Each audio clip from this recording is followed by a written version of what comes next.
Child trafficking in the shadows of the night, stealing kids away before they know their rights. Little hands promised a brighter day, but those promises were lies that led them astray. Taken from home, taken from school, used by a system that is heartless and cruel. Mama crying, daddy losing sleep, while traffickers count money they didn't earn to keep. This is not business, this is a crime. Every stolen child is stolen time. If silence wins, evil grows. The world must know what the darkness hides. Child trafficking is stealing tomorrow, selling young lives for money and power. We are not for sale, we are human beings, not commodities, not dirty dealing. Child trafficking must end today. Let the children live, laugh and play. Protect the future, protect the dream. Stop child trafficking everywhere. Now, bye. Father, good afternoon. Afternoon. Toyote. Miojiba. Tachobote. Nadubia. Nadubia. Oh, Ubengo, Nadubia, they feel. They feel now. Wow. Wow. Ole Sanego. Ochuni. Fane daddy. Obelu chumo kukulalo ochuni. Oh, ni Sunday na ula find to mobuneke. Woye no makwa bujuba. Oh. Oye forward ochuni kwe back for kula ole mahabo no chumo no. Ye no chumo pi jweleshi. O mahabo card. Onu nim ochami no banshi akoba mahabo no chumo onu. But was no opportunity. Okay. Oh, yeah, forward. What a nice girl. Wow. The one card there, no. If you know Chammy, oh, funny you adore. You bomodin while no Chammy, oh, you. One a miss. Yo, bye bye.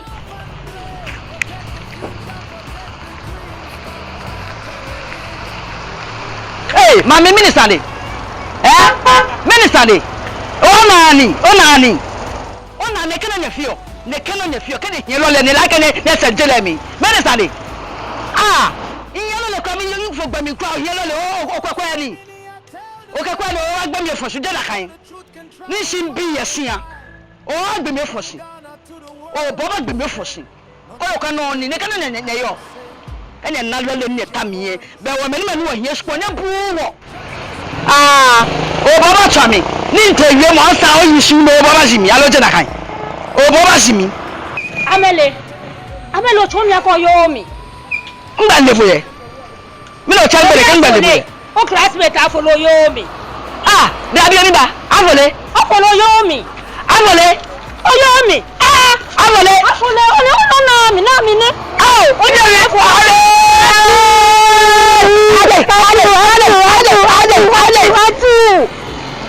Amole boni. Mine. O no pa school afi baba o ne no shiwo ye school na kobo. Akon kabo ekwe. Na bele mi ni fi obo. Na bele mi no fe cho e ma kobo jo ba. Ni mi no wo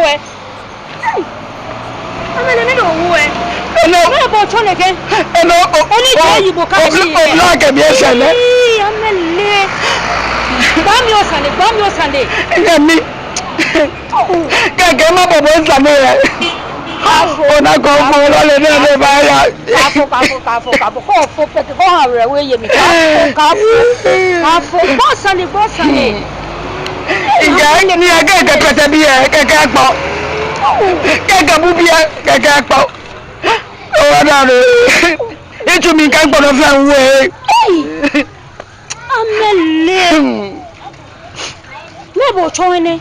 When I ask for lenim, here for I will not try jibo. Hey, melole. I know chikula. I know chikula. Jenuchumo wenji o nuchumoko.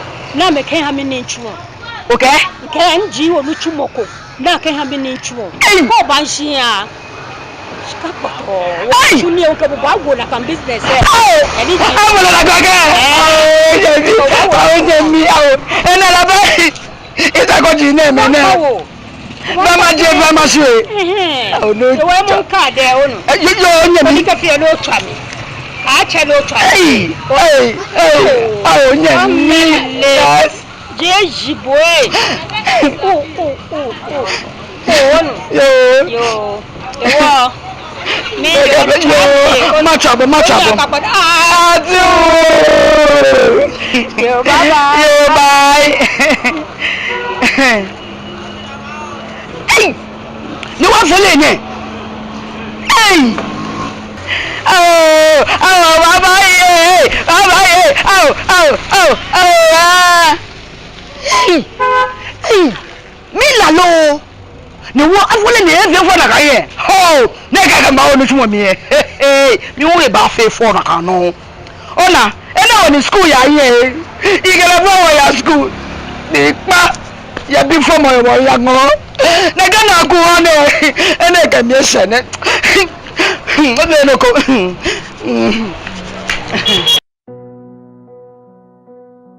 This is a message to the world from Africa. Amen.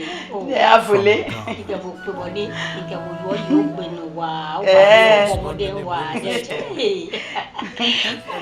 School time.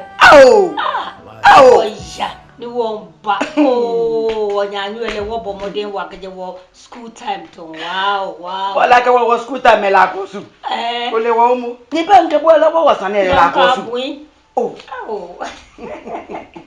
ni na bo la senga bo pe egbe lo na mi se nya mi shibo nya mi pa na ko subanu yo ye school we lo pepe mi yo chake ko ni dabi mi si ko ni tani ni yaye o shey ko bolomo ke master ke ne ke bo ke ne dabi chake mo la ke no na no phone o ba chake o suba dabi suba le nya ma chake mo o bashia no da cheers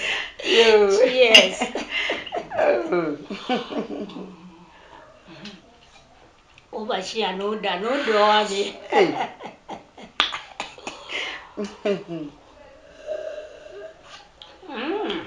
Chai wo ye mo no da no ne ke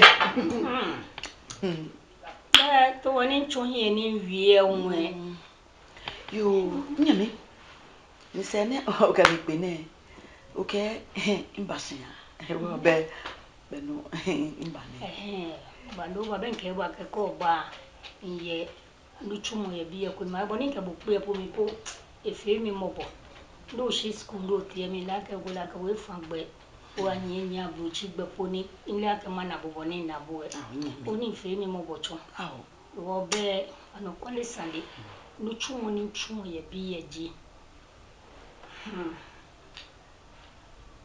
if you child trafficking NGO luchumo staff child mi no hu di traffic mi no fi otomo na ya school o kase ko no kokula mi no fi o school time nyenye te mi te fomo wo bi egbe wo ya fo ni bo wele child trafficking shishidi imu mo gbeke bi ya akrowa ni ya momo ma bi ni ka me ba chumo ni mi ni chumo ne ke o chumo le pi nke me ko ya ha choba nke me ko we ya ha nke me te me ko fi o hey chumo o be no o ye gas pi ke oblanya bi le mo ya bi na me ho abe chumo ni bi ko to ki bi poni o ka ko lo be wa na to ke ji ma afule hey dabi nya mi no fi ahin o mi ni we mo yuwo ni mi wo hyo ju akeke bude ncho musum biye o ba mo ame no ka ma chunu no ka me chunu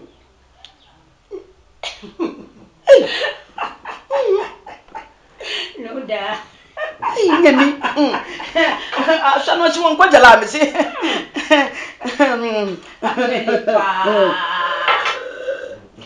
Only training yo. Only training mamo. Iya training for 20. Ka sele no na do jishishi kula ka sele no ka no na ni nkamiye. No small. Bibi okula ke shika ye mi business denche. Only shani mamo. Enyami. Apa ka tere lo ya boy. Chake o mamu. Yanu wagbe no ya ke stores na tala na ami. Onjero na mi o ke mi po na ami jogba. Eh, e wa fole, e won to ke be neme. No fio ni o ke naska. Me kuma biye. O da de hin. Afole papa. Ah, ene mwele hin. E wa mbele ni ke boju o chon mi ake. Be no chumo chun. Inya matu ene. Inya matu. Yo ko nyo chun enu. Eh. Ikwo no wa kwekwe ma biji ni hagayin. Keka aka na wo de kokko wo ko nyo chun small. Chi me ke nye to a enya ntua. Enya to nye ntua mum. Enya to nye mafe. Ene mwele nya mafe. E wo ya. Da nye. Eh, bini bi ma. Ba ro da na so da no ya. Ko nya mo chi.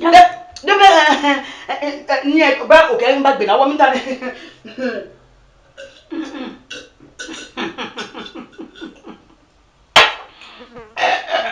Nyamatu. Amele. Nyamatu.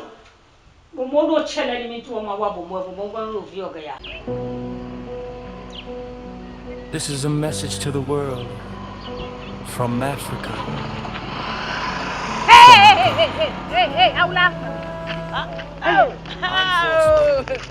Nisi.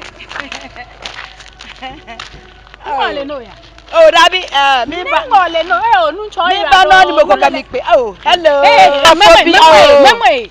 Oh, ben ko bi le nso. Inwe shika o. Mene le ko ke shika mi ona. Oh, but no, not you. Me ba da. Na ti kan mo. Oh, na ti da. Na ti. Eh, na. Oh, wanya.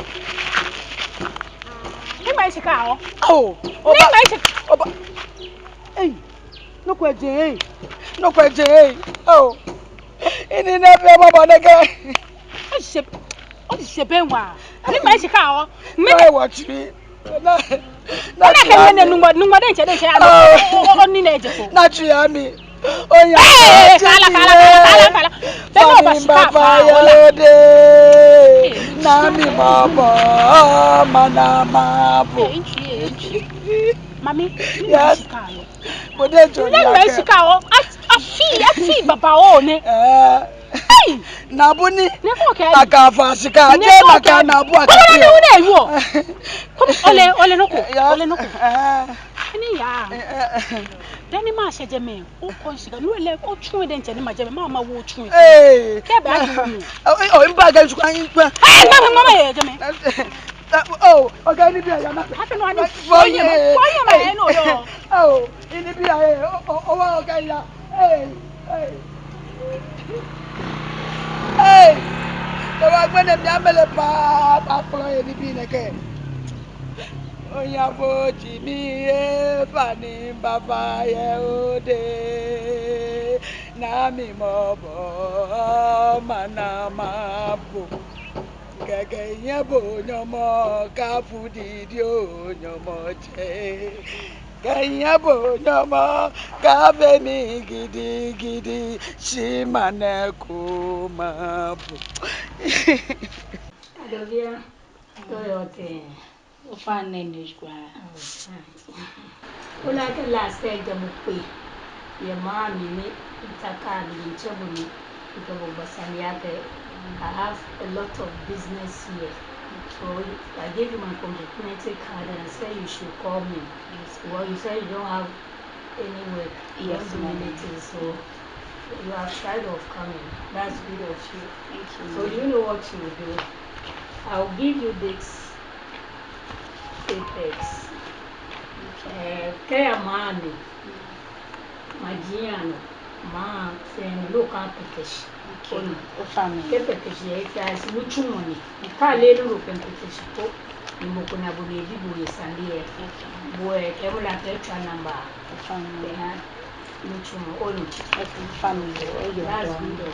Robomo de why you can delay brown. Family. Okay.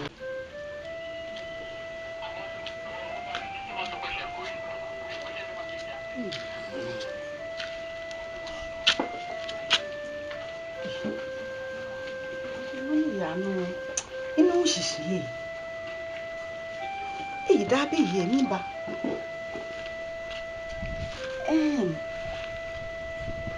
ya ni mi ni yan sisi mu ni ya no na mi ni amele mi pa ne nyomo ebole mi na iwo te mene na mi eja mi mene na mi epe mi ajuo yin ai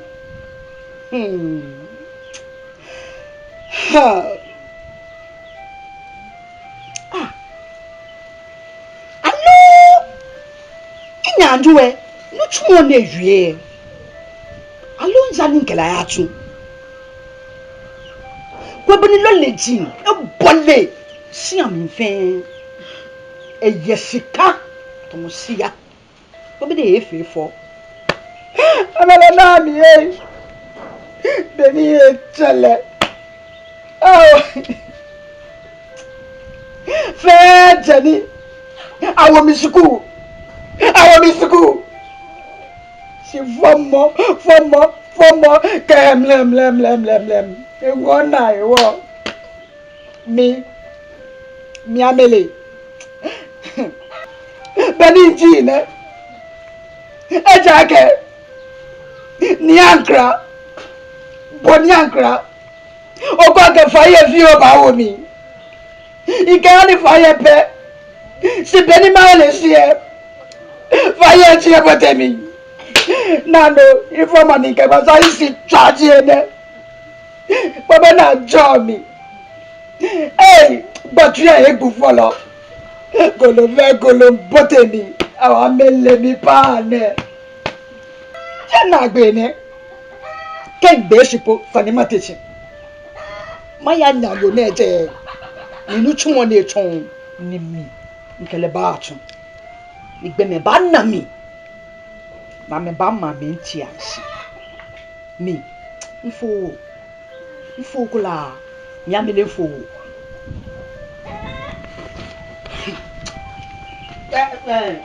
Be kene po ngba echo. Kwe.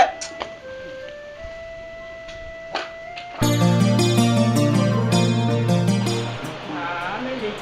Na fule. Yele fo. Afele yin le fon la se mbabi ene ne mbabi ene nke bo ba wie o ke wie no chumo mi san lo ko ke mba wo no chumo anu kwale ya na atwi mi hu no ke mi en no ke nchumo nchu da ke be no wie ni esku mi ani musu shi mi da o san ko mana iwo twi shi na iwo twi ni ke nchumo nchu shi bi den tente ya tashi ni twa an ke da bi mi gbomo le oni be ko ni nyando be ba wa mi ni mi mo mi kela ke ni tumo njun ko bi ne enaska le masia pelele ma lo leji ni wo mi un kan ka bo njun na ka no mi ma na he o be so ni ma gbe efu ko ni ma ba ma pa bo fai ni ma ke ba ke ni tumo ma chi be mi ro mba Nchumo le. Nishi kama yoga buchundon gabuku ya mami bomo fe o chele classmate ko ye chini ba ni kene kan chumo fo ni bo fe o ni chinya tuwa igbanna wa agent ta flache ko ko tabiye ni fe no do fe o chunyashi ni wa mo ni to ma wa boye wa mo ni to ma wa won ka buchunu bono ni le kole na ka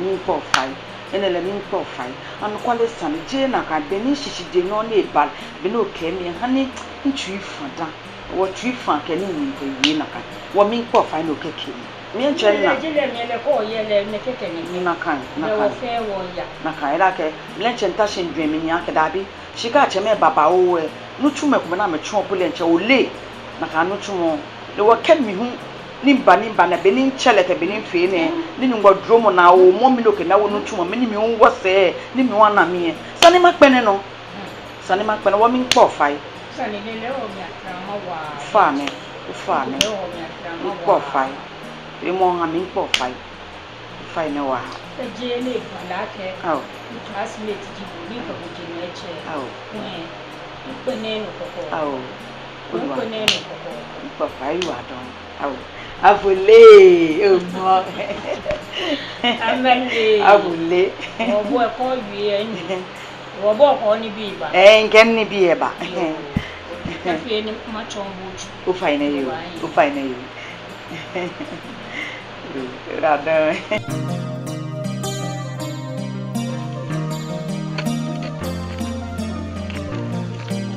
Wele akwa wo jemele. Oh. No mwe. Bana wanga boy. Lenye no. Mami me. Ina kunye ye akucho nemi. Ina kunye ma nemi da. No mo anukwale. Waje bali, waje gamami. Gamasiemi. Ni waba. Manwulu emi ni waba mane. No mo mi nkwa fai. Acho mi amele. Ni acho nyemi yo ne afole. Ni mini kenye ba wa manemi. Oh no mo. Wo foundation ko. Na cho amazing child care. Ni wo for gbeke bi ya no. Wo nyi akro wai. Ne gbeke bi na me follow enye kwa me. Wo ji ame fe ya follow ya he. Wa kwa me na ka me kwa me nya me ya school me kwa me nya ka me chuli bi ko ni se na mo be wo lo me fe ni wo ka me ya ne ke wo foundation ne wo foundation ko sheje me wo ba wo school ka ta beni o ba da wa gbe school na ke no fra ko da wo ka o ba sa wo ka ba bo nu chumo mi wo no nye mo ni wo nye ne Be no manye Sunday. wa mo Mo bia na akucho na mi gbeke bia ni yo bia. Oh, amefe no kwa yin atu bansa. Kwa mo papa ko ba me he. Leke ameyin aje bia te bia ayen mo basa. Nike se na mo ba. Profo ba ke busy for nothing. Leke bia jemba na me yen akucho na mi yen. Wo kenye babi e.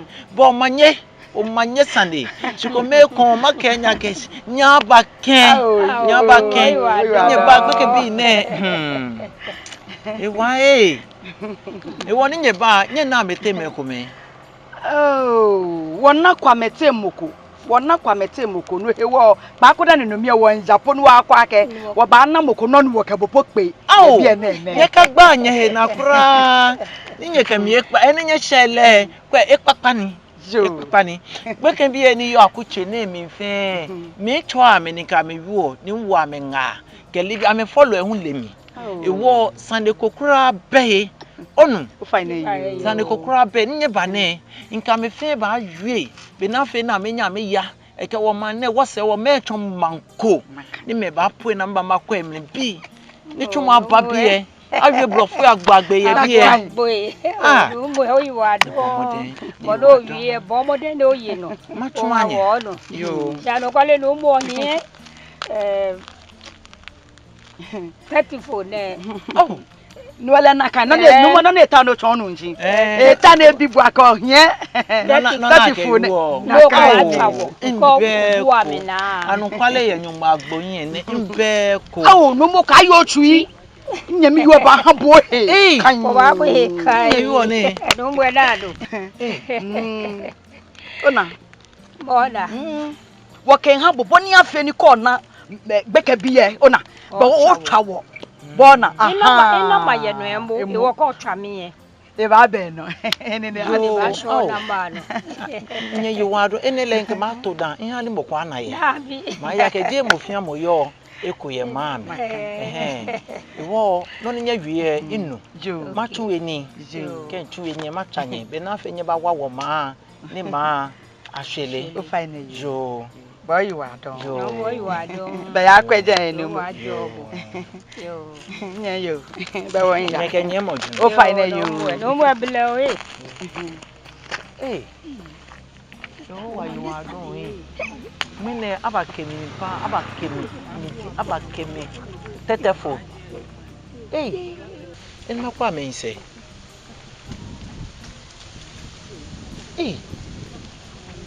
amenya me fine na ke me ne me shikache me e bayin shikache me die nche me ye noko mi tetefo ke ba to wan mo kwa na akuche nele nche me ko me be ko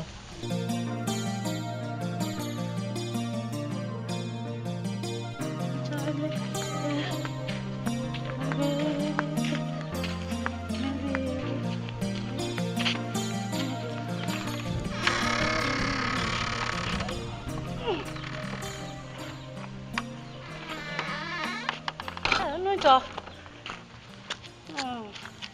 o fe no tie o blaye go me ba bi e ame ke enji o bi ji ame se ame ni o ye bi no nyo ko ake me go me ba ya blochi na ke me ko me ba ma ulu emi na me aka se ntumo ame ba jose oye jomo nke ba kenye mbi bagwe no ba tasini boy aja agbona na abake bo akesi akeme ya ni no makebu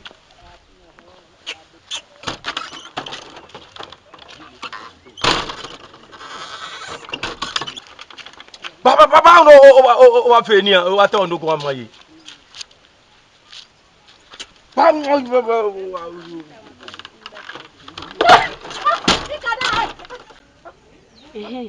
Ncho mitawo nka wesi sunoko he nsene nu yaka ke mekume eje manseba acho ame NGOB acho ame mini NGO ke bo nu ame gbedan no nu ake no je ame ke onyo bi okwe ekole school ya mi alonu chumo gbe fa onyo kwele ka me ba wule kete ake ko me ba o school bo mo no ta o ka se nu chumo bo aka ba wo nu chumo mi won ken ka ba susu ke yin ni wo ka wo bi yo ni wo ka le fita me na ke la ya ye mi na kamu shiole na ka NGO bi emi ya me ye ne kepo onu ame gbe dan lo ya mo yi NGO nu be pi ko bi ba ya ne nu sa ni papa na ko bi le ba chumo mi ole ka ni sa ni aba fi le nju lo ba ya ne nu obi le okumepo ya ni aba onyishi inu sa ni papa ya me onu ni mo ko bi ete ni Ibadan onu ni mo ko ke bi ete ni Ibadan yes ime ni nke nako inu mi ensusu ya keke yin be ni wo bi le yin basabasa wo bi na ka na lebe wo bi na ka na lebi ifatun kuni wo kele egbe me na ke ya ina ke la ya ona kuna ke la ya wo bi na ba na ni bo hu obi mba ni le yi sinya lo play mi na ke ni le ba bo no ji bo ba nwu na ke bi efan gbe ba ona iwo bo anu wo kele ya ko onu anu wo kele ya alo ko mi ni jojo mo aeroplane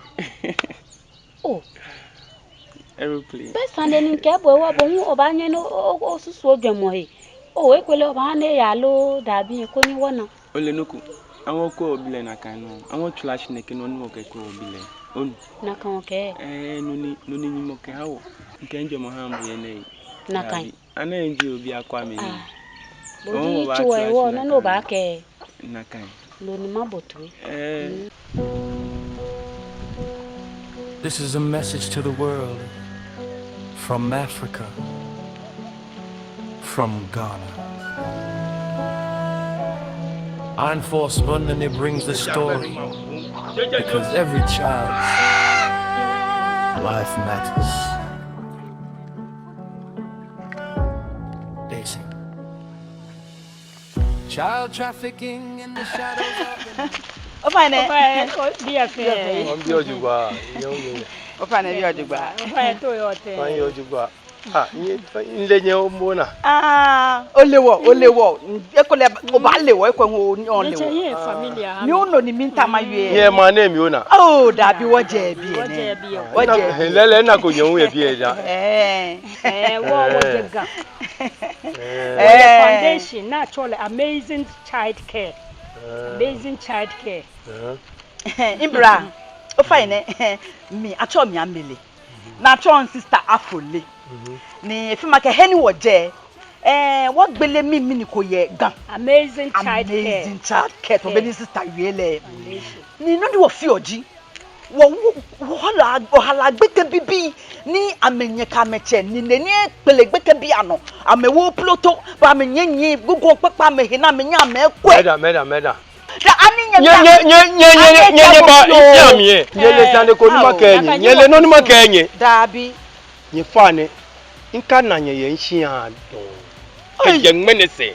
Nka na nye yenhia do. Ni bra, ene beje be sane. Ni na. Egbe kwa amazing child care wo chon. Ewo mi kenya kenye mbi makwe. Oh, na kaini.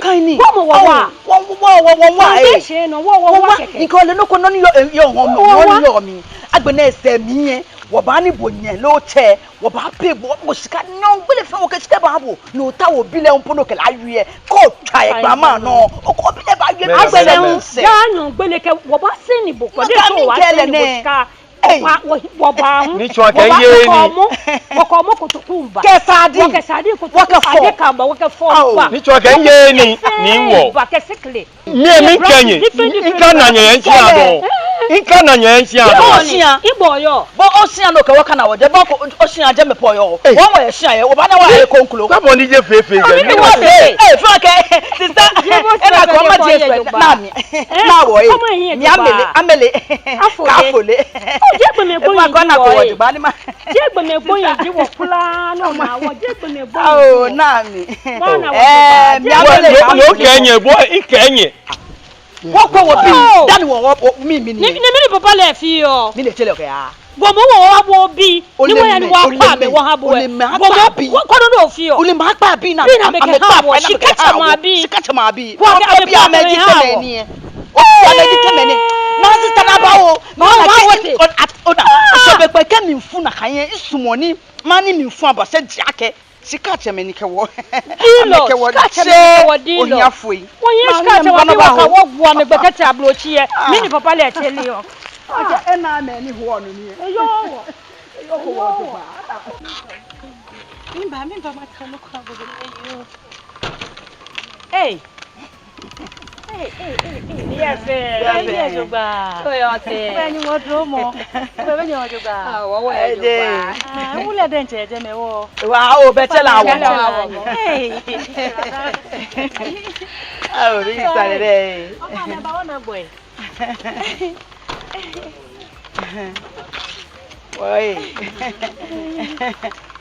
Oh. Mene me wo jemi. Ni swen na me. Wo hewe o wulele ne. Ah. Beni kenye le sia. Isi ano onye ba yi. Wo le akọ. Si ano no onye ba yi. Wo le akọ sian ne. Wo le akọ sian ne. Eh, ye ba ye kwa mi hu ye bi ene. Wo le akọ sian ne. Wo le aka bi oyo. Wo le aka bi oyo. Bi ane nyeli. Nye si anye ya. O fa na o tu ne. Sugbon na jo sian ne. Eh. Na kan ke. Papa onu papa no fo yi chi. Aro fo. Ewo ye sia. O to ka do mo chi. O aje wo. Eh, shikacha ma bi ka. Ko ka me ya fa. Ewo mi money yo nsi anye ba ye ba je mi. Ye dum asi ye. Ame ya child care. Wo na ya child care. Wo ya. Wo ya je le ma padà wo ba ya. Wo ba fo ga wo ya. So se wo gbe ni. Ah. Nyele nyete. Kunye ba nam. Mami le mo ko meche ebile. Eke wo ekele baba. Eke wo ekele baba. Sister mo ko nche wo. Yes. Eh. Mfane ke makenya kami Spanya fai. Onne ke ngule eshakile. No no wule fie bo moden. E bo moden kra. No mi Spanya fai. Ah. Wani wodu mo shipepete ne sanu wo aja wo. Mfane fe na. Sane ba fe na kan. Sane ba fe na kan. Wo fe wo duma ke ti obi le wakele ya. Wakele ya. No mi bi fai pa mo fane. Ah. Minister ni. Ben wo wo sister ke wo na nye shi ne ya jame. Ho wo wo tu wo wanye. Agba me gboyin ji wo yi. Ti agba me gboyin ji ko. O le ni bi ni wo ka ba mo fo ke ni bi ni wo ke sika ba pia no. Mi Spanya fai wanye ke mbila fata ya. Ah. Hini ni chop mo na me ha wa me ke fa me na wala. Ah me gbo ame da. Ah. Ne ke shaki ala ni. Wa wi na kan wonu. Wonu e wo Bina waka to 12 pepe 1 year. Bobo de wa bona wa chiche ni yo gbe. Ola ka we chuko ye. Jeme. Kela aba jeme. 12 1 year bina ka to 11 pepe nye she jeme. Cost che bino baba what? So yeah 12 100. 12 pepe jeme. This sister what ko ni. Boy Oh wani wo fie ne. Wa send shika wa ko ba. Ba ho. Yerado ya ko je. Ko ya ko no bi le mo o ti. Sibi ni sale ko. Oh baba do chine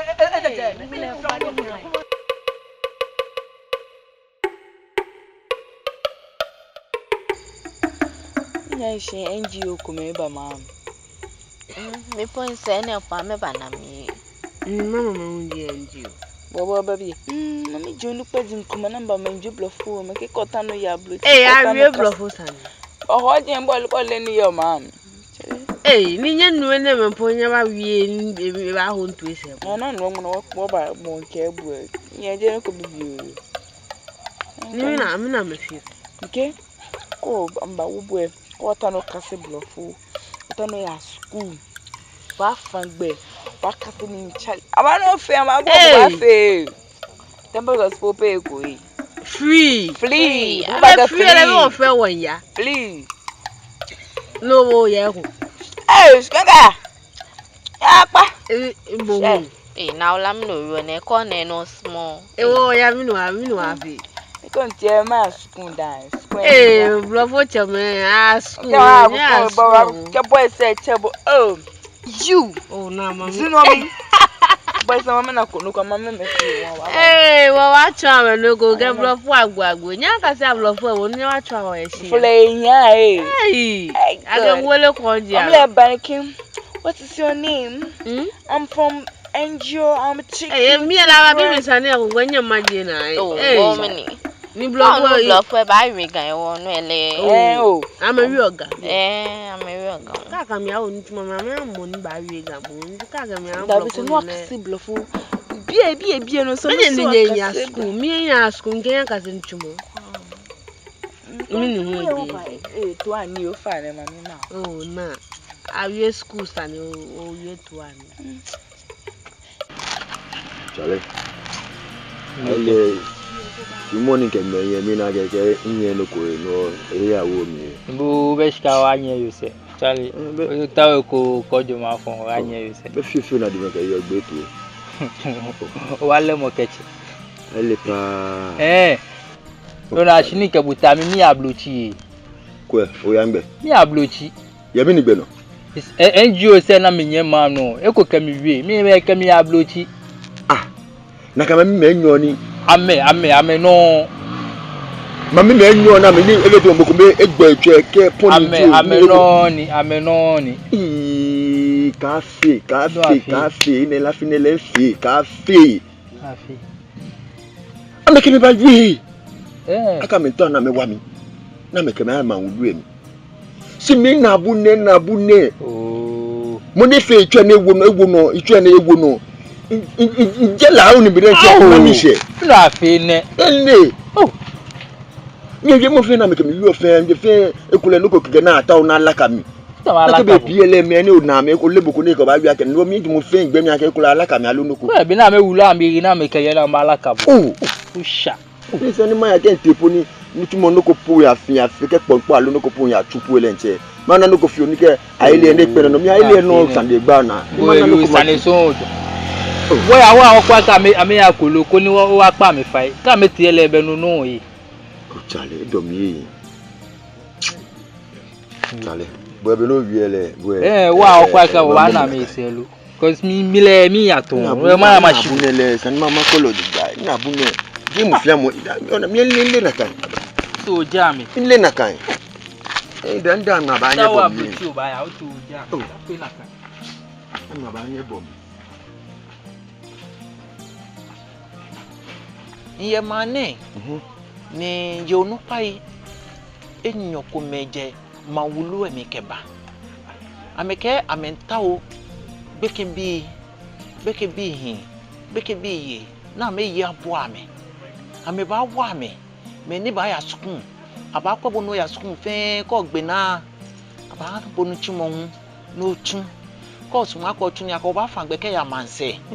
no ya tuni ye den oba na shika Niji manse anu kwale na me ba nka ma ke wo ye oblan bi ye wo mane noko be bi na me twu nye keke plansan basa nye chomlo nye manmoji amle ena chuko nye fembe nye je nye he pese na mo no fia no fe basa ye mane mi ewo be na me ba o manye sande mata onye ni kenya ahwe onafe ni nye ya ni shika ba wo mane ni so ban gbohin ni nye yo mi yen ni nye jemle wala ke me ni nye keje no me ko me ya shele agbogboi ajumani alomo abowo isumo nye nsumo nye sande kenchu nye ya iwo nka me wie me no chi ame baba chimbo me twanye nama ekon nye kaka mokumoko nye kaka nyu follower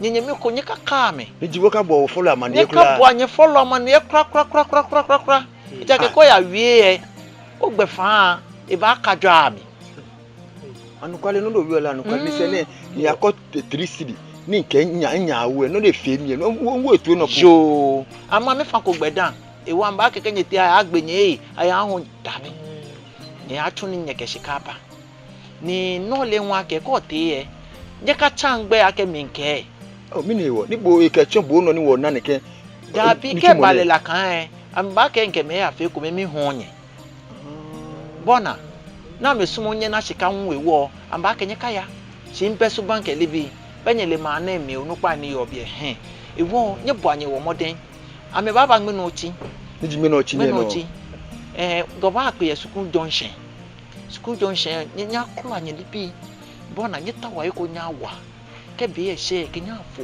wa ye jen keke afo choni ye jen keke ate ni ke nye tie nye hwanye bona nye ba tuni nye ba ma je hia keke miu nye ma je mieko wonye wo ko bonaka wonye wo ko bonaka nye gbeke bi papa ijinye si bi no wi ole na kan ne nche bi no wi mi kwa ke bi na meke bo wi bu abanya ta onu tumu ekun abolo nche inankun na zoom lion kun ba nwo wa wala ke mi nda nye no ko ma fe bia na bo nche ko mo chokele ni hiye wa bo shidi no nye chokele ona chuwe ni wa gbete ne ponye po maje ona no ni yo na peje na megbe na wa me ha mi tetefo ame ha mi tetefo lo ni o fi hello kendo ku entwa me tetefo na tetefo ne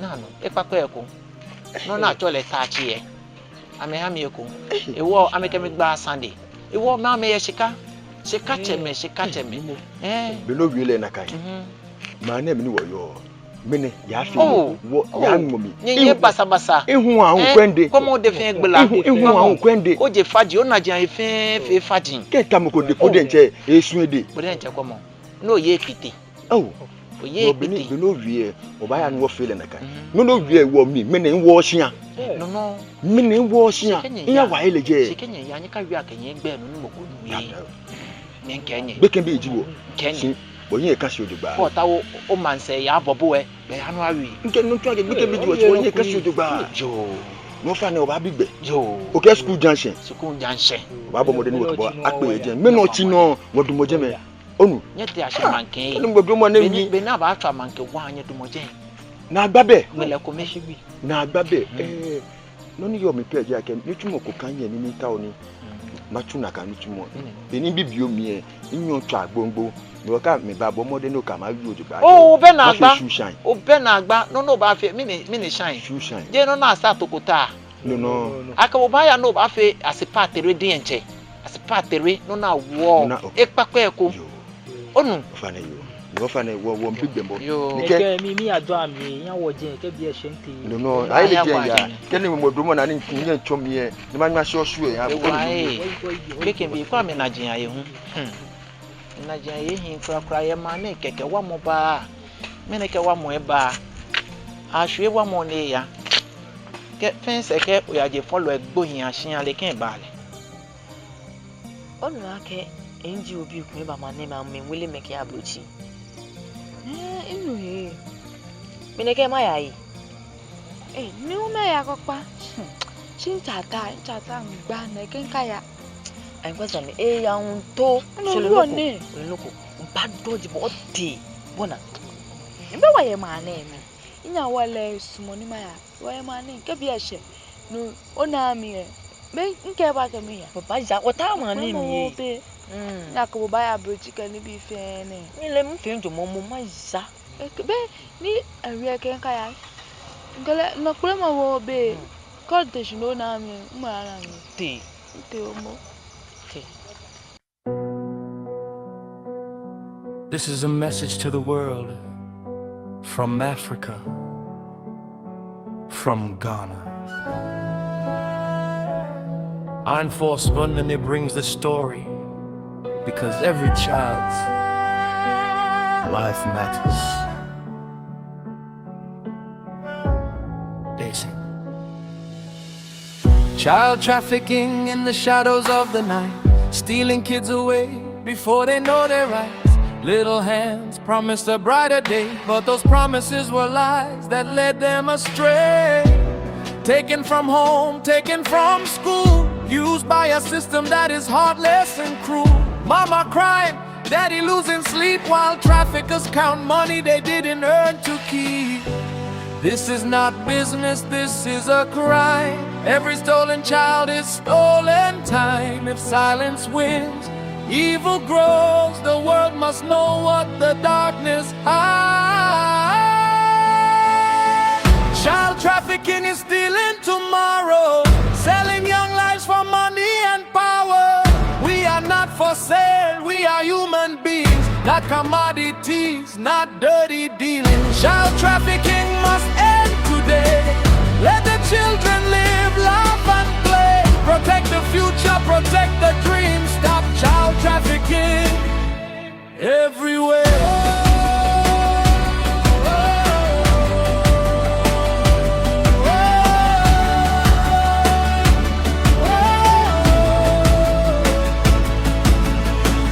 Borders crossed with fear in their eyes. New names, new chains, same old lies. Girls turned women before their time. Boys forced into labor and crime. From villages, cities, coast and land, Africa's children need a helping hand. No consent, no voice, no choice, but the truth is louder than their silence. Ghana, Africa, hear the call. One child taken is a wound to us all. Open your eyes, don't turn away. This fight is now, not someday. Child trafficking is stealing tomorrow, selling young lives for money and power. We are not for sale, we are human beings, not commodities, not dirty dealing. Child trafficking must end today. Let the children live, love and play. Protect the future, protect the dreams. Child trafficking. Onyemi ni jo nyanyu e no kele ba. Onu age NGO ko ebani ejomoye no age ya. O ba le ko eja kokele ya okele ba. Onu ole anima ke buruku. Nkele yu ahun bi ani jile me fe gbeye, jile me pa gbeye. Kumo NGO ne ni ba ne. Ole no ni akabo ya atu. Ekome han gbe kebo fi oni bi basabasa. Ekome ni han otu oni bi nesa ni nesa. Ewo mi kenye nyedrako. Mi kenye sanike akenyiwe nyebutu. Ofani obale bowo ye ko. Ofani. Da. Ofani nyekaya. Onu nyekaya. Ofani. Tele me fe gbe. Nyekaya. Cause nyele ame. Nani ayane ne ake abruchi na o ba tasi no keke aba mole ake agelen ya abruchi. Free keke. Dabi moko no ko kre ya. Iwo nyele saniko. UAP ko nale nyewanye nga. Onu sisi nyewanye nga. Ingo ya bia ni. Ofami akwale ne de ya Yo, ufani ya nuba. Ko tie kamo mami ake mingale. Ofani Onu. you makele. Yo. Na dede. Bobo ni nke bo wie. Enji obi eni babi. Yesu mo na abroche bo hu ye ko hanu. Wa kente kem ngba wo bokete. Yo cha ba ye ko. Emenya, o ba ye ko. Na abroche ska. Na abroche ska. Mi yo fe fo ni. E fite ye ma na mi. O ba ya. O ba ya bi no baba. O da bo te ma na mi. Ne. Dabi. O ba ya. Mini nye iwo. Sada de do ko. Je do ko nye iwo. Iwo be nuni. Inuni. Kenye le na kan me ni ji na jon enji ojo doko child noko. Itumo alo mananye. Manye makwebu. Alo manye makwenye. Iwo nsumo. Ni yo benye nu. Benyenu kenye le nye fanye nane alo onyaro fon nane noni ma fe nye yenyo ne fe nye bana bawu nu ama shiami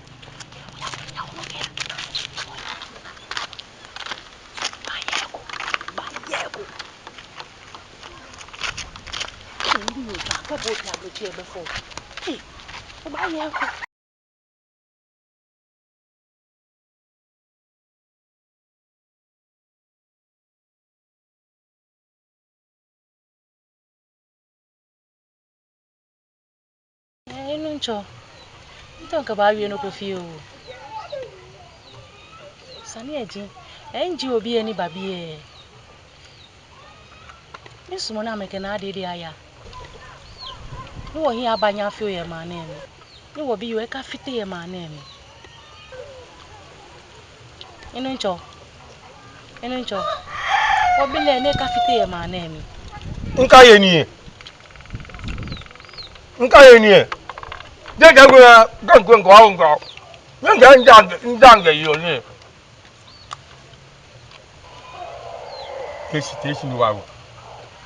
Tesi no bawo.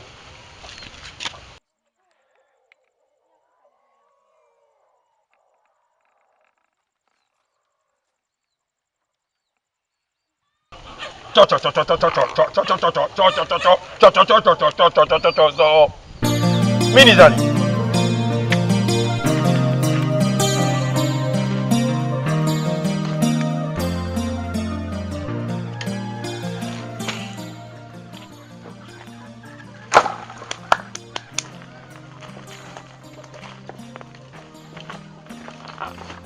Ni fatalo. Ba o tumi e bi eneke. O tumi e. Wa feel ten. No ni e wo mbabi e. No mi e sani eni ka bo wi ense.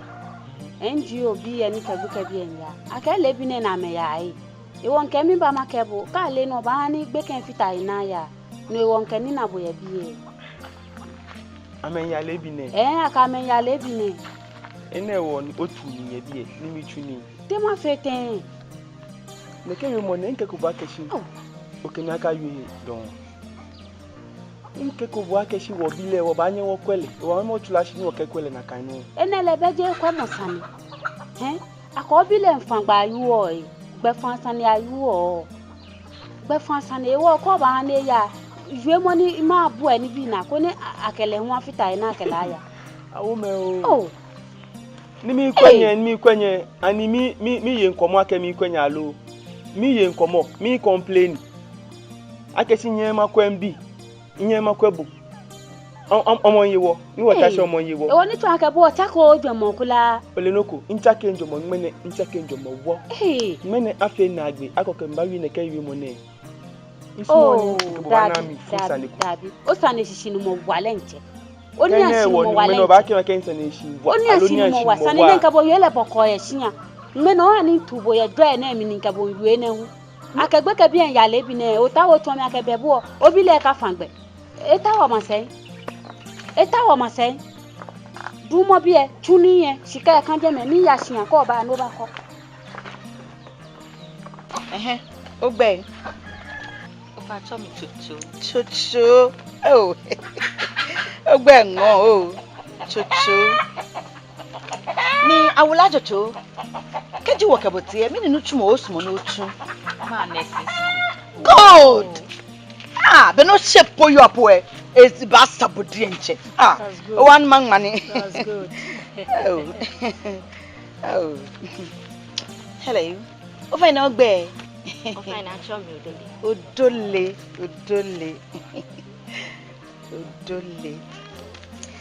Maro odole. Keji work about here. Me no chumo osmo ni ochu.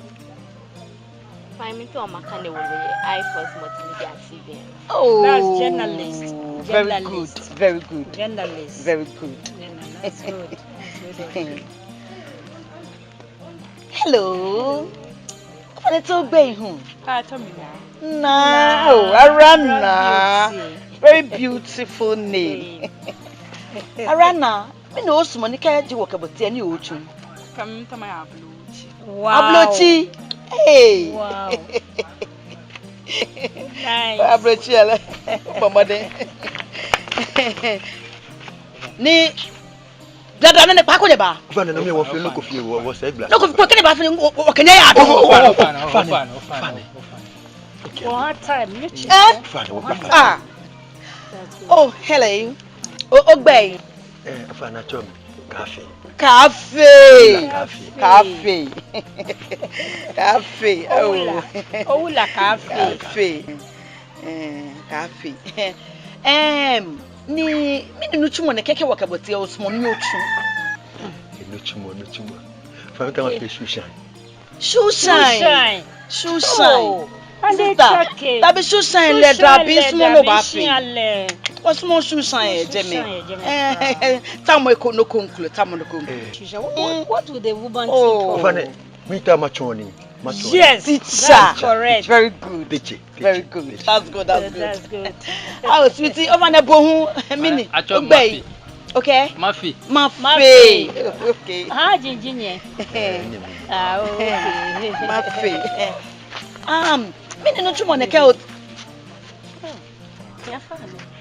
Hey. Why lebu no ni mini DJ ngwana ni pakuda ni uko bile ba. Ogbe. Cheke wanya. Nye. Couple of work about 2-3 hours. Onye chwa woko ni wo ba wonye. Tete for den che wo be ko Womba wenachi. Mafe, o fa na mini no chumo ne kan ta wo no chu. Mi mata bange na. Wow. Sikafe ba jode. Banka. That's good. Mafe banka. That's good. You see him well. Banka. Okay. Mafe nice. banka. Oh, you la. O fa ine obi la hun te igbe ihun. O fa chole dede. Oh, dede. Ogbe ngo. Beautiful lady. Dede. How are you, lady? Oh, nice. You, dede. O fa ine ke o te ne ke. Me no chumo ba so no chu. Dream mo icho mi ni. Mita o matalu play. Wow. Pilot.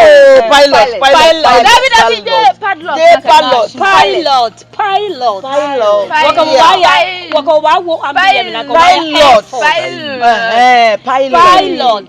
Wo ba chombo fe onu. Wo ba chombo ni. Obi lebe akrowa na ekun ya school ya bi e.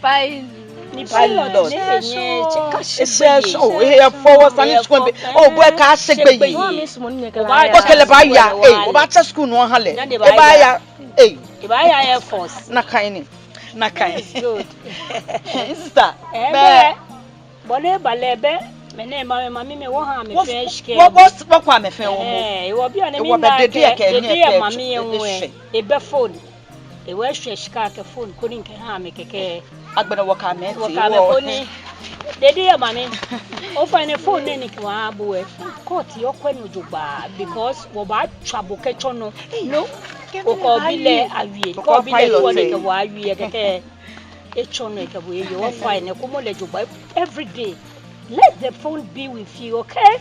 O fa ni bluff we because these days ne phone no akecho ni get phone no ni jano ye wala shine mi ye shin abono.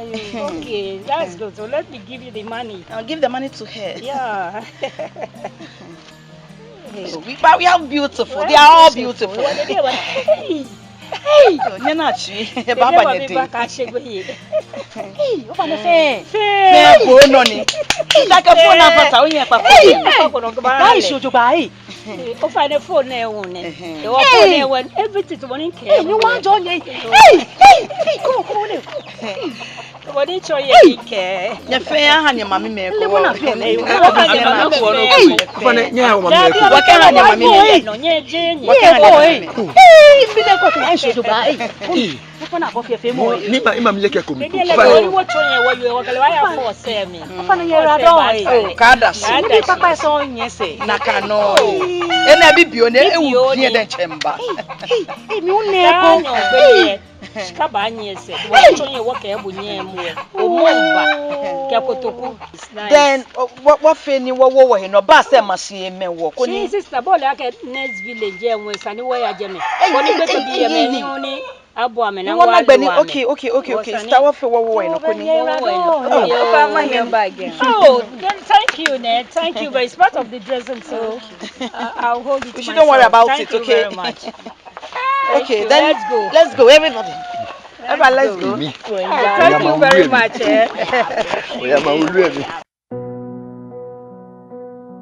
This is a message to the world from Africa, from Ghana. Einforspundene brings the story because every child's life matters.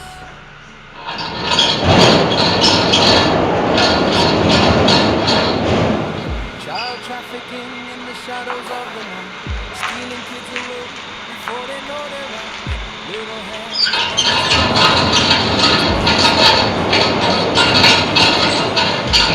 Taken from home, taken from school, used by a system that is heartless and cruel. Mama crying, daddy losing sleep while traffickers count money they didn't earn to keep. This is not business, this is a crime. Every stolen child is stolen time. Evil grows, the world must know what the darkness Qual mama check the video hour. Femoya, I know ya for ya. We are not for sale, we are you. I show you me out. Tell me, Fenka Baka Shimoko. Let the children live, laugh and play. Protect the future, protect the dream. Stop child trafficking. Everywhere.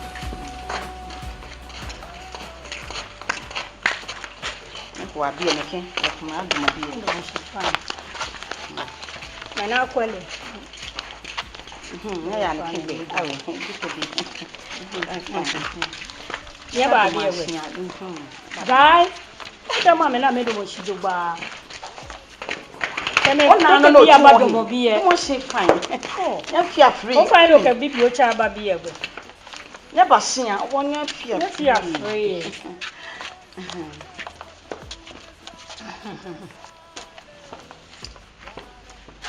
Tanya fanya yote. Fanya yoba. Good. Noni yo minji yake. Shia ne ninye ba. Mlai ya shia ne. Nye fanya ba kwe. Ninye ba ye mlano jogba. Ni moniko ye mlano jogba. Sande ye hambo. Shano kwale. Atalia nye ukedumo shinsumo. Romani 05.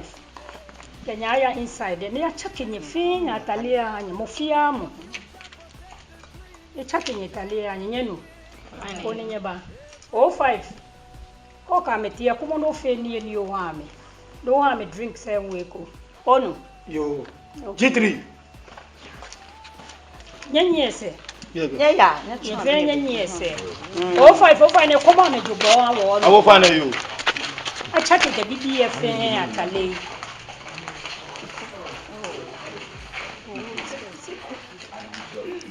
Sister, I check on you. What I wear some more quenoni about for Papa me by walk.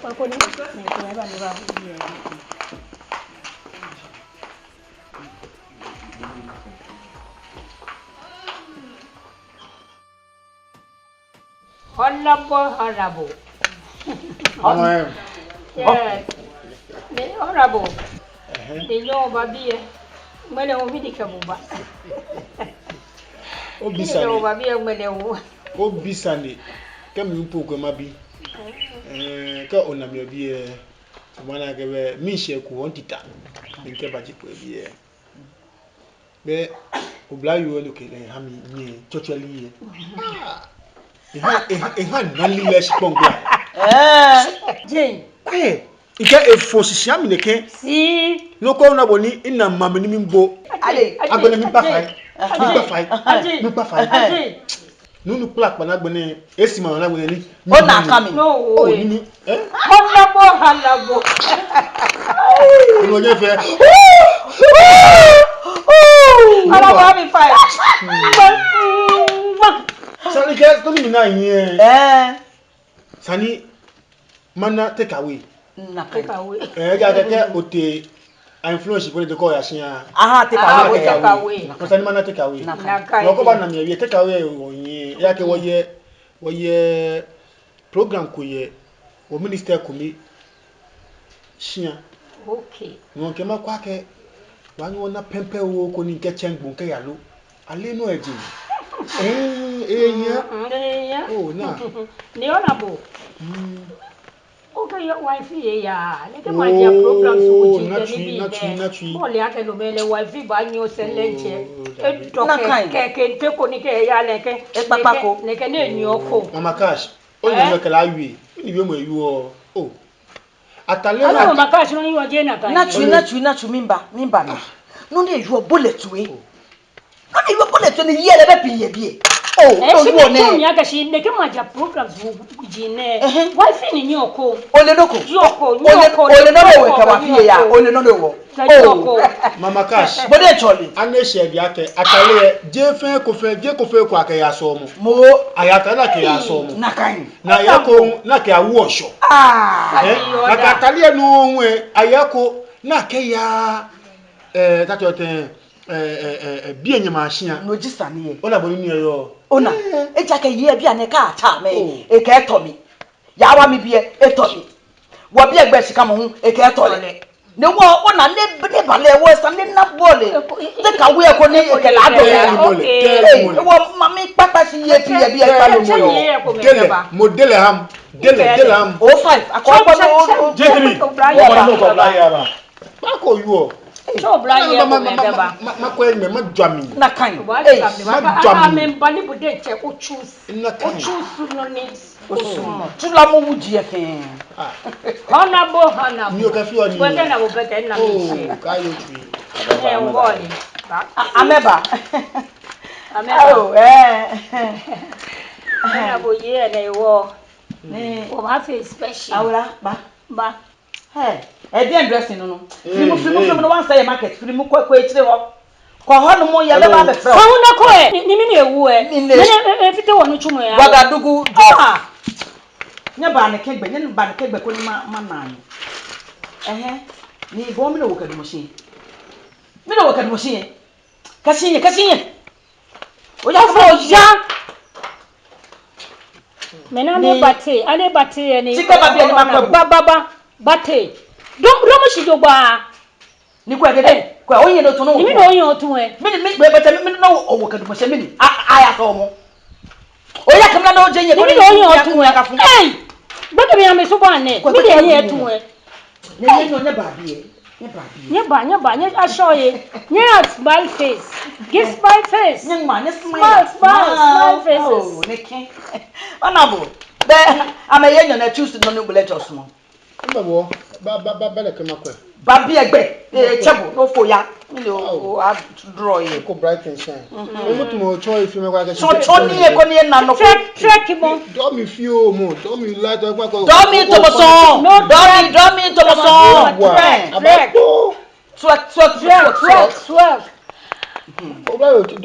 don't come away do mi to boson do mi no to boson show him Domi Thomason, Domi not track mo. Oh, nekin. Na la ta cho de. ODL. Otu ohin chomo. Ya me kegbe ko ni.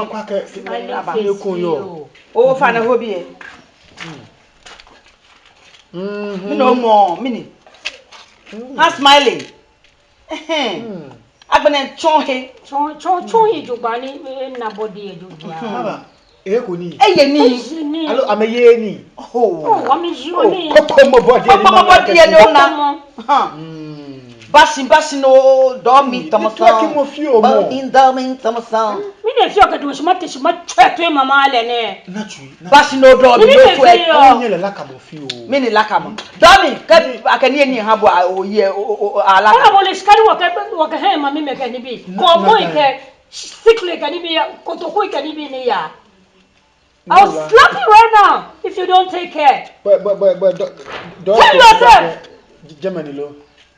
Sweat mo. Odu na me e onyo sami. Shake it well. Horrible to see it. Sami no ka o. Sami. Ya da machine ga nje complan yen to mi. Complan le kemi ba. Annoying. Ole mama em. Je na ko ta wo. Si bi egbe un ye fine. Ona boni ni en yo. Oboni bi egbe yo ka kwe na yen. Ni one calculation ko yen to me no boy ana me ya oba motu ameya ni wo ko ni sure bi ni ya je me asore neke akoba do sino poko mi na ameke wo amemba bi o ala me so ameye ni de ba je ni so nye wo na ban ni ye chumu ni bebe no ni bebe mako totally che ona totally che koni mako akelele lo ona boni yo ake boni ko le gbeke phone se kwa yin gbo ona gbeke bi phone ji na kan gbe mi wota wo na me ba wo ngo ona horrible no problem there okay no ma jofo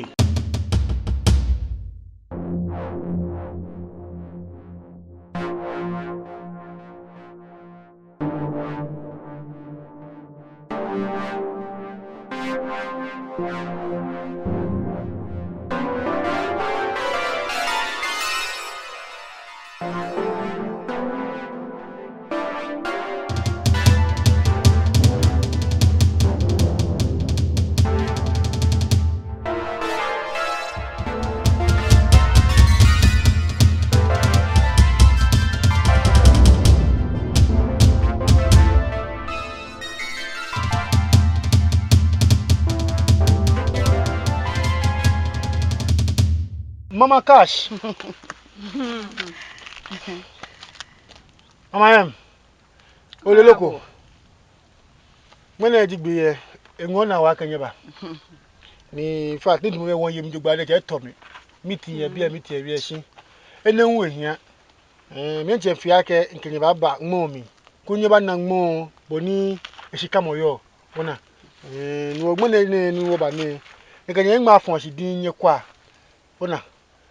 Mo kaje seton ke ba hu tiri manko no e bole wo ni fe mi no ona boni ni yo fe mi no le wo masumo ni ntumo nka wo nyedi bo no ke oye obi ni ba nya mekwe ko ni ameba kumo ni blofo mu ye amehami ona yake a chemi gambi e hun chemi ake ameto na mehi blofo mu ye ni wo iyo meneke wo le sana menya megbesan na ona onabo sana no ni wo kwa oba onabo makash ochon keje boka ka gbe anai keje nko no ka gbe nko no keje bi ahun ke ya fe bo no na kan fe mi no ne wo beje ne ko ke wo nla ke ne ko pempe wo ko ni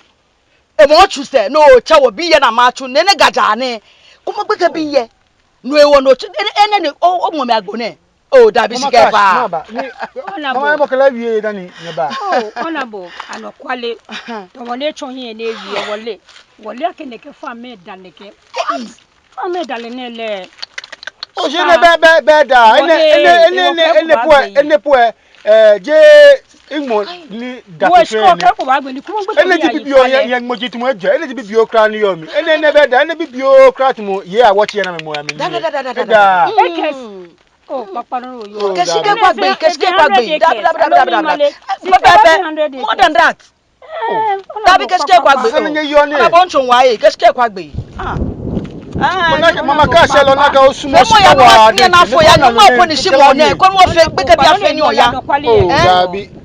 Keshika agbe yo ya. Enye ton ada. Keshika agbe. Enye akwa. Sister ke mo le na agbe yi. Oh, Dabi. No mo si mo gbe ke na me tutu ni. Waka we fine how one we pi chon small na kai bola ka mi small we mo ka gbe yi ni. Wo chu ni eni wo ya. 5,000 kwa agbe yi ni mi. 5 minutes. 1,000. Mina ole boy je obawa mama M keke. Mama M wie mo. Enye ona bo ke 5,000 agbe. Ki ni kele. 5,000. Bebo le wie bo ma je nu afu me mai. Fine na. Won ga 2,200 ba fatai. Ona bo ba hin. Fe mo le 3. Ona bo ba hin. Dabi. Ona bo fe mo le 3. Enye ni eda bo hu na ka ni eda. Na enye mi ma ho le enye mana. Minister. Kemele ba kumo ni e ba 3,000 enye mi mana abawo le kaje bi e ka ya enye omo mo ko 2,200 ma fi mani. E ko ha 3. Yo unu we 3 nkwa hanye problem be. Shimo nye bo amode ni nye kwa me na metu ni pepepe na kai. Nwele ka se. Aka fite noko, aka pata noko yin. Aka shabe na yebe na waste time yebe. Gbeye. Ona bo gbeye. Aka juwe ko hu. Bo le aka wo politicians eni wo yin keke. Na kai ni. Wo kaji oba momi no ba koloko ni je ono na ke hakobo. Ino ko febo e. Bode nche oko ni motenson ni. Bo ni ko bo yo. Do nka bo egbena. Wakabawa bie nyekwa amekumo fe kaja bia hu ka ya geme fe akumo kanoko na nu hye ababini yo ojogba mama be ka o ka ma na noko yemo ko ni wo fe ni wo ya kashika agbe yi e se o ka ba kashika agbe yi afe ni shika le bo no ma bia ma send ma ha be bo ke ngmeno na ni ba ngmeno dan se o fe afe eni angmeno ni okay o last no 88 o la ka business e wo ka bo no o la to la ka family call e no ha di money e ha mo yi wale tagbe ye send kuma ke balo Eba. Oh, for. Yeah, buddy. One about yeah. One go to be able to farm me. Now I start to be tomorrow. Can you put it? Farm me can you fight? Boko aka kunoko. Ni aka konoko ni jele no ni. Na no ni kanya. Ni chuma ni ejogba. Ni chuma chule jogba. Pepe boni. Oh, for back and you chua le na kanya ha. Nyano no ni kanya yo. Nya fenya no ni anya heleno. Achunu chumne ka jua no ko ona boelebe. Nya lele be ba kwanya fine. No nya ba ye ke no fra no nya be problem. Nyano. Nya ba ye ni jogba wa chuni e jogba. Ke minjile. Moko e. Komane. Abanya ni e nya ka shi agbe. Oli, alaga mo mi na bale, bo laga tumu city of ni yo. O san bo laga sana wonu ko no ke fa wo because ibu ba ye bi ifa. Gbeyin akeni. Bi enu ha bi sky e. Bi o ma. So ya je ma so e. Otuko ni e, obo bi sky e bi e. It's more na kai. O fona kan ni efe mo wada ne nka bo wie. Mama be ya no ka ji wa ka wa ka wa ba shani kenya ba gba nya ya nya achu ani. Akaska ba fe ni. Mama mo techie. Abonu tumo. Yeah. Child trafficking in the shadows of the night, stealing kids away before they know their rights. Little hands promised a brighter day, but those promises were lies that led them astray. Taken from home, taken from school, used by a system that is heartless and cruel. Mama crying, daddy losing sleep, while traffickers count money they didn't earn to keep. This is not business, this is a crime, Every stolen child is stolen time. If silence wins, evil grows. The world must know what the darkness hides.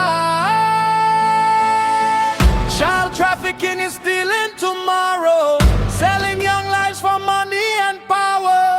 We are not for sale, we are human beings, not commodities, not dirty dealing. Child trafficking must end today. Let the children live, laugh and play. Protect the future, protect the dream. Stop child trafficking everywhere.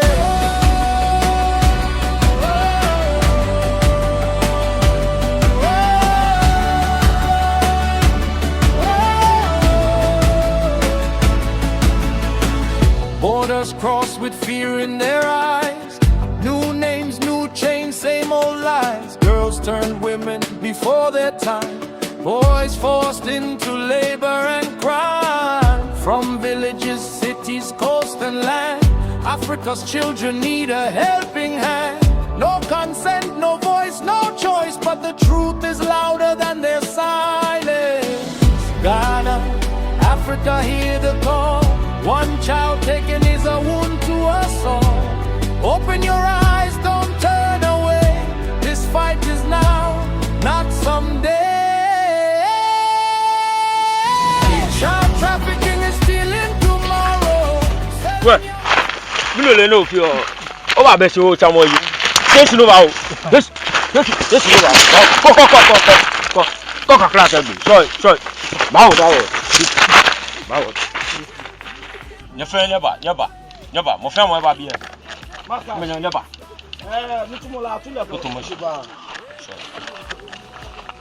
Ah, Blake, we never again. Maka so far the member, hold on. That's right, never. Member. Now ka tuni. Ya ni na le ni le ko be to kun do fun ni e tamo yi. Ah, esomo. Esomo before me. Tiki, koto mo chi.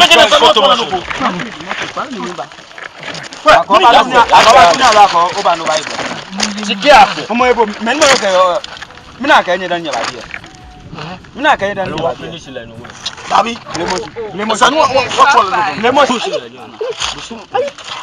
Ona ka tuni. Akanya ba tuni ba yeye ni keke. Otuni. Ye. We, nakanya bia ne na. Ah, wambi wani. Ne tuani. Ah, baba yiwo.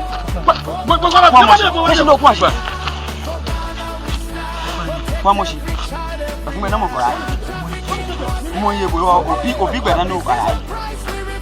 Bomba ya. Baba.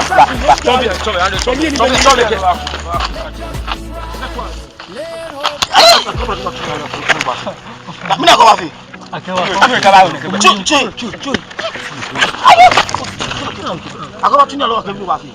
Well, yes, I don't know. Omo yebu. Makasi anya ni eni. Eko nyi. Ako jeni.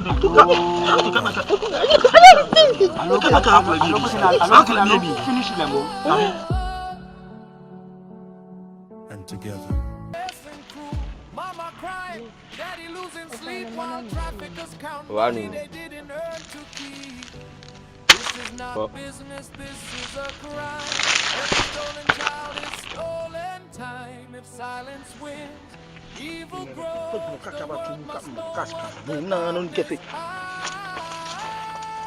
Blake!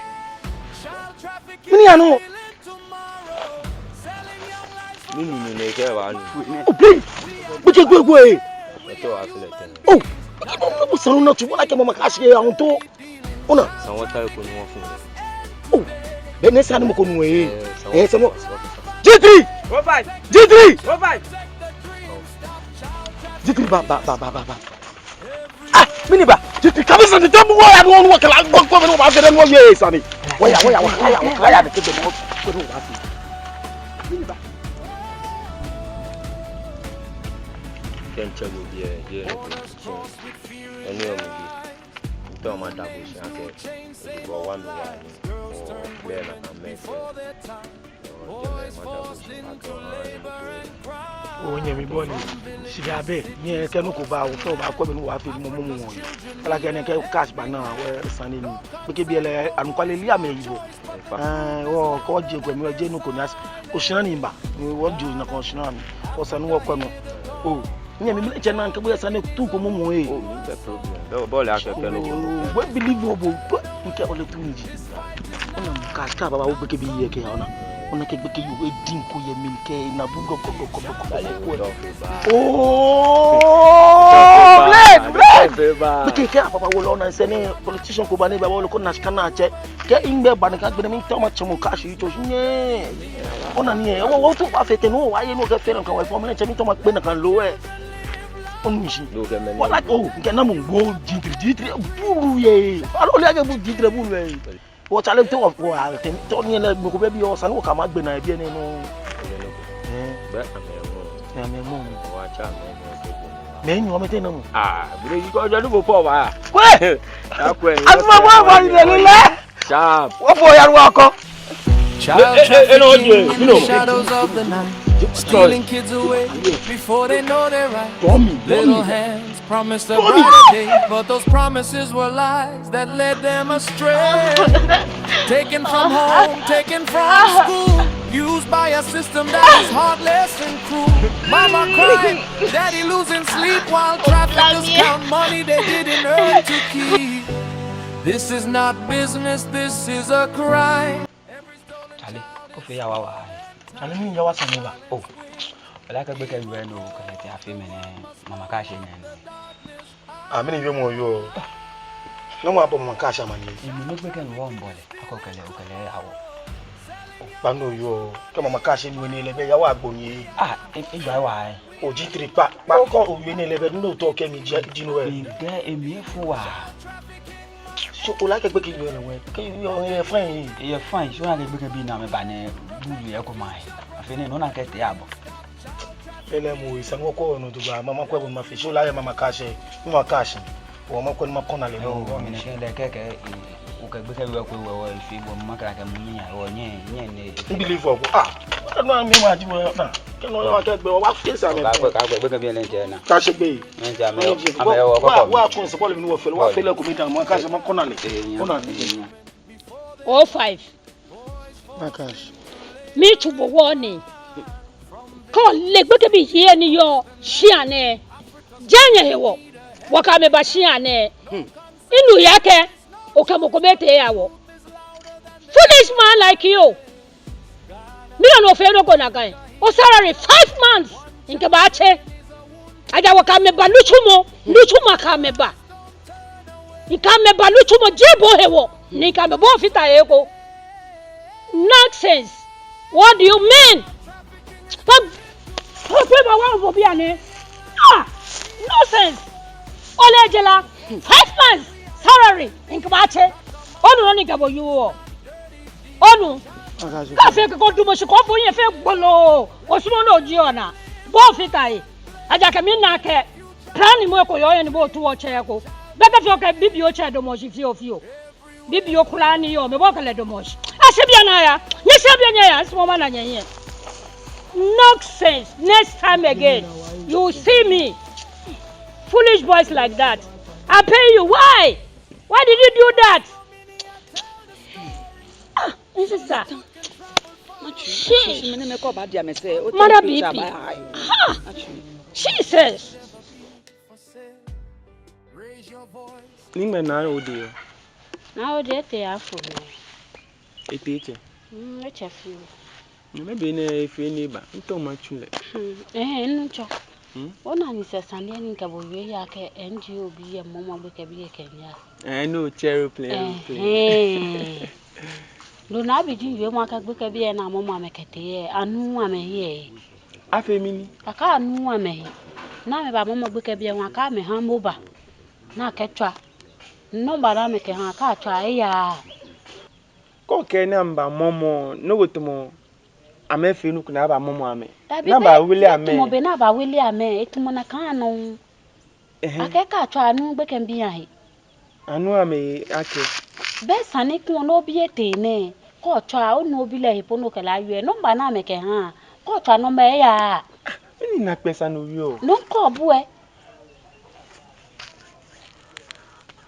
Ni bo nyoni agbena o to nu epo na nu. ka twa ke no me ya Ole. No won. O like be mi no o ke mi akeshi NGO ni ehimi. Ehimi ake no Jason ni apa ni. Emi ake NGO pi ni yo amentu ni papa mo. Shole no ko e fon ye mi.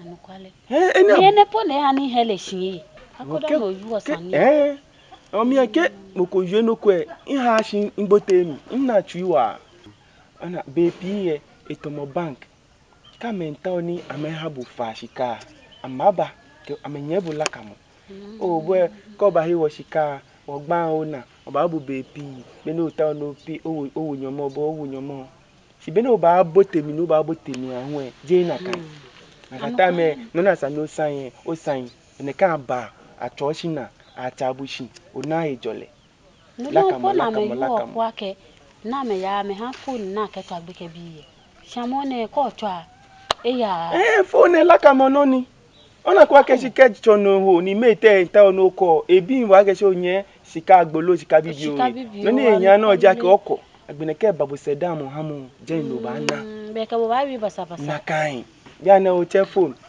bo ke phone agbe ka ta wa nu gbe ke bi ya anya anu ewo no ni azi ake amone manyeke e ba bua obrahia bia na koni ayi mami na kwa ka gbe kan bi ni ne ba sha me no lo commodities not dirty dealing child trafficking must end today let the children live laugh and play protect the future protect the dream stop child trafficking everywhere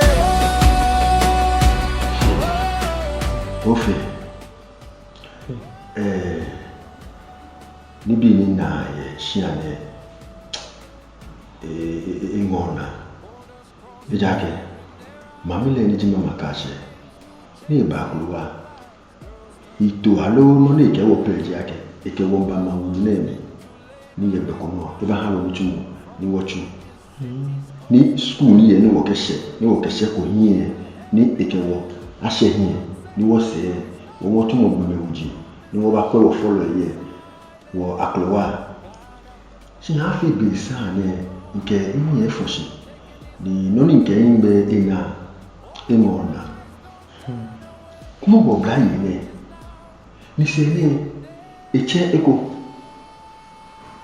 ni ekele hanu ni no ni film na agbeji nle akegbe mama ka se ni e ta o le ke fish ka adu ile ni mi ta mo lolo yele Brian wo ke ba le no le ni won o ta shu mo ko ba mo ko mekete mi le le kle afi be ashka o ta shi wa mo ko mekete o ka be ashka no lo ji no wo ba tu ye bi alo no conclu yin se ile no ni pote iwo ni wo yo bi e se ile ake wo bi e ni wo yo nutumu ke wo school ni wo ba ya no iwo se no ni na ya ni yin fe mi ya ekole ni bi le ime fi o da no ni eke wo nutumu nya lo nuko tabi ni wo ba na ebe wo ya be ko no na nyon komi o che o na nyon komi wo na nyon komi e no ni sami afi alo no ni kan be sa na afi si no ni na ko wo na nyon komi e bi ni no ni mi ni wo yo no mi wo yo me be ko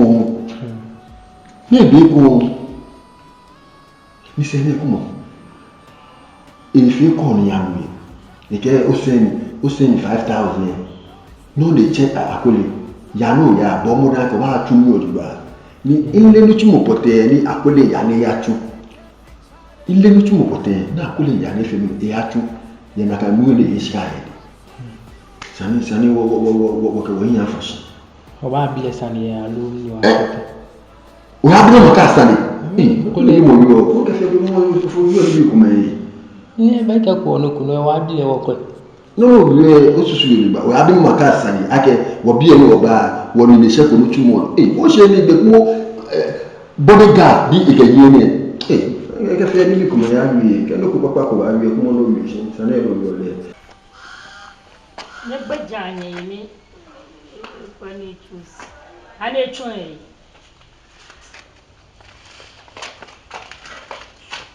Yoni nyama kome nyama tiye ke godu ka woro ka ni la ka mi hwe ye bi. Nyancha nya na agbe na ka cho me mama cash. Ni sa nye. Sa mo ye. Ke fe chwa du na no ni ne ke uko ye. Aka mi hwe ye bi. Mama cash. Yeah, cash. What am I supposed yeah. Oh, okay. The one in the red. Yeah. Oh, okay. Sure. I like a scarlet, Jip. Well, Bolly, Bo Baby, Dana, well, no friend, I'm 500. 500. Over then to like a scar. Oh, Jip. if I feel more one, yeah. If I'm humming, number. Oh, Bolo Baby, Dana, yeah. Number. I don't know. Old number, no. Sure. Come on, phone no.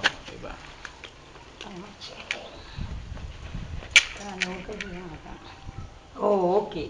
Ebaland, sure. Mama cash. Cash. Mama cash. Yeah. So I look at again. What your for Shishijoba? No tano, no roya no. Oh ro.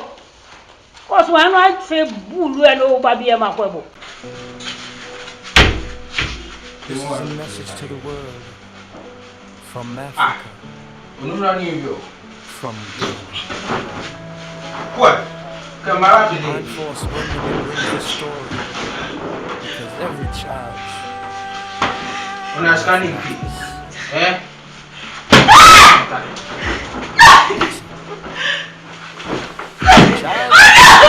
the shadows of the night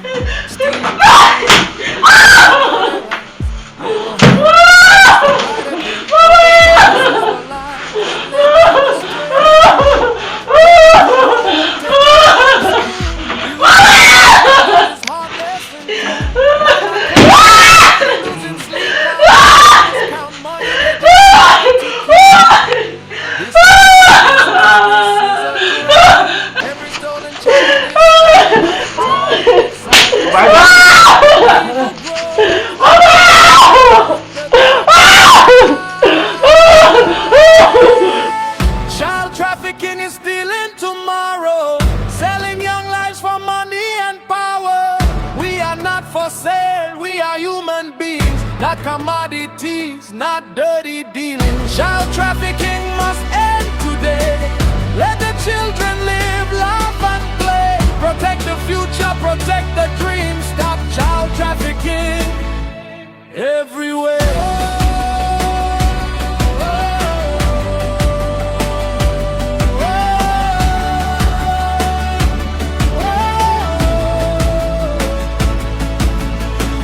Borders crossed with fear in their eyes.